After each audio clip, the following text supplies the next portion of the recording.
તમને શું ટેન્શન છે? શું કરું યાર, મારા મોન્ટુને એસએસસી ની પરીક્ષામાં પર્સન્ટેજ ઓછા પડ્યા. સારી કોલેજમાં એડમિશન મળતું નથી. 3 લાખ રૂપિયા ડોનેશન માંગે છે, તે પણ થર્ડ ક્લાસ કોલેજમાં. ટેન્શન નો તો કોઈ પાર જ નથી. ઓ સુરેશભાઈ, પેલા તપસ્વીને કેવું સારું, દીક્ષા લઈ લીધી એટલે તેમને તો કોલેજમાં જવાનું જ નહીં અને 3 લાખ રૂપિયા પણ નહીં ભરવાના. તેમને થર્ડ ક્લાસ કોલેજમાં પણ નહીં જવાનું. તેમને તો કોઈ ટેન્શન જ નહીં. બોલો તપસ્વીની જય.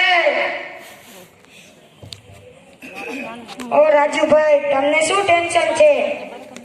શું કરું યાર, મકાન માલિકે ઘર ખાલી કરવાની નોટિસ આપી દીધી છે.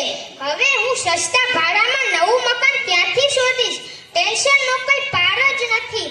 આ શહેર જ એવું છે કે રોટલો મળે પણ ઓટલાનો ઠેકાણો જ નથી.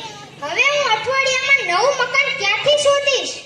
ઓ રાજુભાઈ, પેલા તપસ્વીને કેવું સારું, દીક્ષા લઈ લીધી એટલે ઘરનું તો કોઈ ટેન્શન જ નહીં. મોટા ઉપાશ્રયમાં રહેવાનું, ખાવાનું પીવાનું જલસા, ના નહીં રોટલો નહીં ઓટલો. એમને તો કોઈ ટેન્શન જ નથી. બોલો તપસ્વીની જય.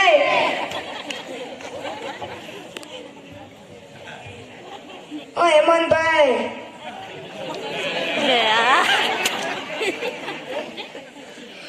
શું કરું યાર, આજે તો 50 લાખનું દેવું થયું. રેનદારોના રોજ ફોન આવે છે. તો કરવું શું?